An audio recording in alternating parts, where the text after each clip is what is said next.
औज़ुबिल्लाहि बिस्मिल्लाहिर्रहमानिर्रहीम। अस्सलाम वालेकुम नाज़रीन, आपका मेज़बान इरशाद अंसारी।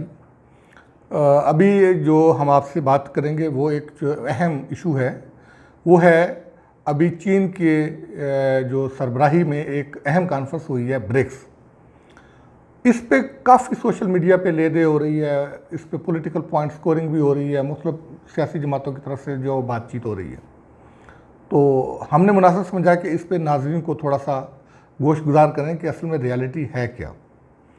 देखिए, ये ब्रिक्स जो है ये बुनियादी तौर पे ये दुनिया की जो 5 उभरती हुई मैशतें हैं, जो दुनिया के 5 उभरते हुए ममालिक है, ये उन पर मुश्तमल एक क्लब है। और ये तो सब जानते हैं कि दुनिया में ममालिक की नई सफ़बंदियाँ हो रही हैं और जो लड़ाइयाँ हो रही हैं इस नई सफ़बंदियों के ही तनाज़र में, ये भी उसी की एक सिलसिले की एक कड़ी है। और इसमें जो ममालिक शामिल है, इसमें ब्राज़ील शामिल है, इसमें चीन शामिल है, इसमें रूस शामिल है, इसमें इंडिया शामिल है, इसमें जनूबी अफ्रीका शामिल है। और इनकी जो है वो इजलास हुआ है और इस वक्त जो है वो चूँकि इसकी सरबराह जो है वो सरबराही चीन के पास थी, तो मिस्टर शी ने जो है वो 24 जून को जो वो इसके वर्चुअली जो है इस इजलास से ख़िताब किया। उसमें यूक्रेन की जंग भी डिस्कस हुई है, उसके इम्पैक्ट भी डिस्कस हुए हैं और बाकी भी चीज़ें हुई हैं।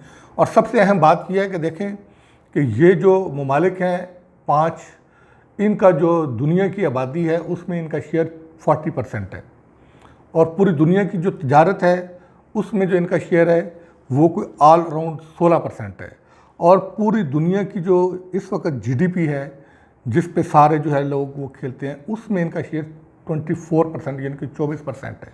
इस लिहाज से ये जो ब्रिक्स के जो 5 उभरते हुए मेंबर ममालिक हैं ये कोई मामूली नहीं है, ये इंतहाई अहमियत के हामिल हैं। और आने वाले दिनों में जो नई दौड़ चल रही है आलमी बालादस्ती की, उसमें इन ममालिक का जो है वो कलीदी किरदार होगा।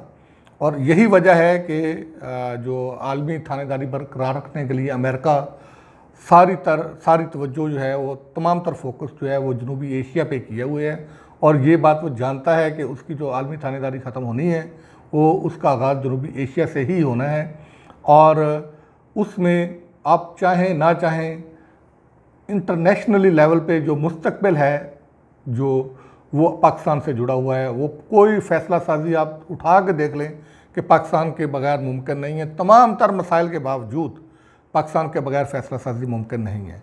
अब बात ये आ जाती है कि ये तनकीद हो रही है कि पाकिस्तान जियो स्ट्रेटिजिकली इतना अहम है, इकॉनमी के लिहाज से इतना अहम है, तो फिर इस ब्रिक्स के अहम ममालिक में जो जबकि पाकिस्तान चीन का अहम एलाय है और हमने सी पैक की बड़ी कास्ट जो हमने वो कह रहे हैं कि उन्हें पे किया, सब कुछ कर रहे हैं, उसके बावजूद पाकिस्तान को दूर क्यों रखा गया इससे।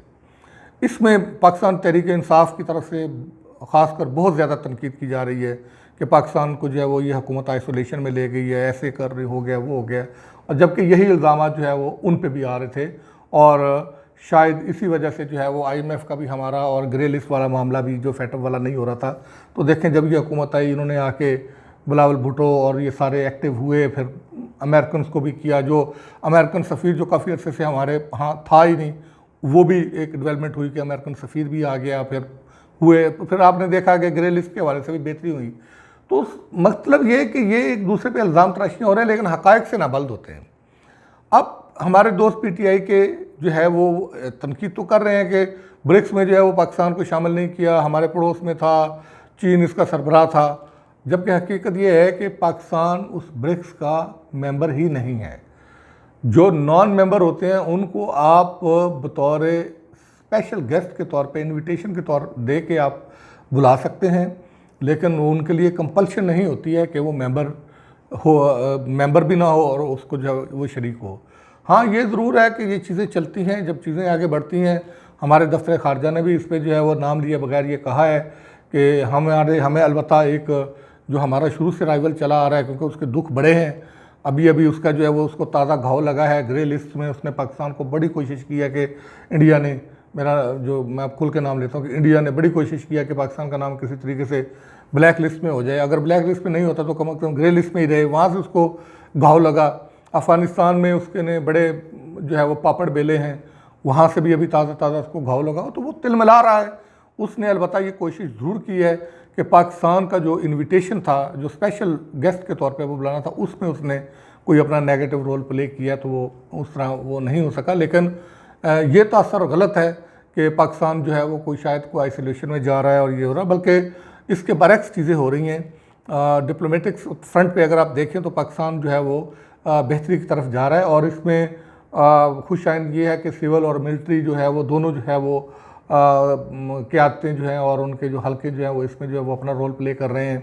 और अभी आपने देखा है कि हमारे जो है वो आर्मी चीफ कमर जावेद जो है वो सऊदी अरब गए हुए थे, उनको जो हाईएस्ट जो है अवार्ड मिला है। और फिर हमारे डिप्लोमेटिक फ्रंट पे भी जो है वो हो रही हैं। अभी जो हमारे जो फॉरेन ऑफिस के ज़राए थे वो ये बता रहे थे कि अभी शायद पाकिस्तान जो है वो डिप्लोमेटिकली जो है वो एक बड़ी अहम मूव भी करने जा रहा है। उसके लिए भी जो है वो फॉरेन ऑफिस में कोई तैयारियां हो रही हैं, कोई शायद सफ़ीरों के साथ कोई ऐसी कोई कॉन्फ्रेंस कोई बुलाने का कोई जो है वो प्लानिंग हो रही है, या कोई ऐसा वो इक़दाम है। और इसके साथ साथ देखिए चीन के हवाले से जो है वो आप उसको रद्द नहीं कर सकते कि वो हमारा वाकई स्ट्रेटेजिक पार्टनर भी है और दोस्त मुल्क है। और चीन के साथ जो सबसे बड़ी जो काम होने जा रहा है, ये जो हमारा चाइनीज़ जो मरकज़ी बैंक है उनके साथ जो हमारी 3-4 मीटिंग्स हो चुकी हैं, वो है पाकिस्तान और चीन की मुश्तरका जो करेंसी मतलब युआन और पाकिस्तानी रुपये में ट्रेडिंग के हवाले से बहुत तेज़ी से डेवलपमेंट हो रही है। उस पर बहुत काम हो रहा है। हमारे ज़राए ये बता रहे हैं उस पर इब्तदाई ड्राफ्ट भी जो है तैयार हो चुका है। अगर ये चीज़ हो जाती है तो चाइनीज़ और पाकिस्तानी बैंकों की एक दूसरे के ममालिक में ब्रांचेस कायम होंगी। फिर चाइना इंटर बैंक पे जो है वो युआन और पाकिस्तान की करेंसी के जो है रेट डिसाइड होंगे। 28 अरब डॉलर का हमारा सिर्फ चाइना के साथ ट्रेड है। अगर ये हो जाता है तो आप सोच नहीं कर सकते कि डॉलर को कितनी हिट होगी। और ये मैं बताऊं कि ये भी आज मैं एक चीज़ आपको बताना चाह रहा हूं कि ये लड़ाई कोई छोटी नहीं है। ये जो पिछली गवर्नमेंट भी नून लीग की गई थी या ये पीटीआई की भी गई है कि ये कि सिर्फ पॉलिटिकल लड़ाई नहीं है, ये इंटरनेशनल लड़ाई है। ये जो इसहाक डार और नवाज शरीफ की गवर्नमेंट गई थी उसके पीछे भी यही था कि जिसने भी पेट्रो डॉलर को चैलेंज करने की कोशिश की है उसको निशान इबरत बना दिया गया है। ये तो नवाज शरीफ हों या इमरान खान हों, ये खुशकिस्मत हैं कि ये जो है वो सद्दाम हुसैन के साथ जन्नत में नहीं है, ये कज़ाफ़ी साहब के साथ जन्नत में नहीं है। इनको बख्श दिया गया है। इन्होंने इनका अगर आप जुर्म देखें इंटरनेशनली तो इन्होंने पेट्रो डॉलर को बेसिकली चैलेंज किया है। ये जो करेंसी चाइना के साथ आप ये करने जा रहे हैं कि आपका क्या ख्याल है कि अमेरिका इसको जो है वो आसानी से हज़म कर लेगा? इसकी अभी बहुत सारी चीज़ें होंगी। तो जब इसहाक डार के दौर में ये काम हुआ था, डेट स्वैपिंग हुई और फिर चाइना के साथ युआन और पाकिस्तानी करेंसी में इब्तदाई तौर पे ट्रेडिंग शुरू हुई, तो उस वक्त से ये मामला ख़राब हुए और उसको घर भेज दिया गया। यही काम इमरान खान के साथ हुआ। इमरान खान ने आते ही जो है वो पहले अपने दोस्तों के ज़रिए मोहम्मद बिन सलमान और फिर डोनाल्ड ट्रंप के ज़रिए मिल के डोनाल्ड ट्रंप के करीब हुए और दोबारा पाकिस्तान को वापस जो है वो अमेरिकन क्लब में ले गए। लेकिन जब उनको एहसास हुआ कि ये गलती थी तो उन्होंने यू टर्न लिया और वापस उसी पॉलिसी पे आना शुरू हो गए और फिर चीन की तरफ गए और दूसरी चीज़ें हुई। और फिर आपने देखा कि रशिया भी गए और एक वर्चुअल मीटिंग होनी थी रशिया में, उसको कोविड की नज़र हो गई। वो थी रशिया, चाइना, पाकिस्तान, ईरान और ये सारे ममालिक मिल के एक अपना रीजनल जो है, जिस तरह यूरोप उन्होंने करेंसी इंट्रोड्यूस करवाई थी, इस तरह पाकिस्तान के ये ममालिक अपनी करेंसी इंट्रोड्यूस करवाना चाह रहे थे। उस इजलास को रोका गया, फिर उसका वर्चुअल इजलास भी उसका डिफ्यूज़ कर दिया गया। तो ये वो चीज़ें थी जिसकी नज़र इमरान खान की हुकूमत भी हो गई। तो मतलब ये है कि ये पेट्रो डॉलर एक ऐसा ख़तरनाक हथियार है या ऐसा एक ख़तरनाक आप यूँ कह लें कि रेड लाइन है कि जो भी इसको क्रॉस करने की कोशिश करता है कि उसको जो है फिर सबक सिखाया जाता है। और अभी तो रियायत की गई है और बाकियों के साथ तो जो है जो हुआ है वो तो दुनिया ने देखा है। तो लिहाजा ठीक है, सारी चीज़ें चल रही हैं, पॉलिटिक्स को करें और आप पॉलिटिक्स को करते हुए मुल्की मफाद को जो है वो मरहूने मलहूज़ ख़ातर रखें और उसको जो है वो सबसे बालातर रखें। बाकी सारी चीज़ें पीछे रह जाती हैं, मुल्की और कौमी मफाद सबसे आगे है। तो लिहाजा मेरी तमाम जो है वो पॉलिटिकल जो हमारी पार्टीज़ हैं उनसे जो है वो ये रिक्वेस्ट है कि प्लीज़ जो है वो कौमी यकजहती की तरफ कौम को लेके आएँ और ऐसा बयानिया दें जिससे कौम अवाम जो है वो कौम का रूप धारने की तरफ आए और इस अवाम को कौम के जो है वो सांचे में ढाला जा सके।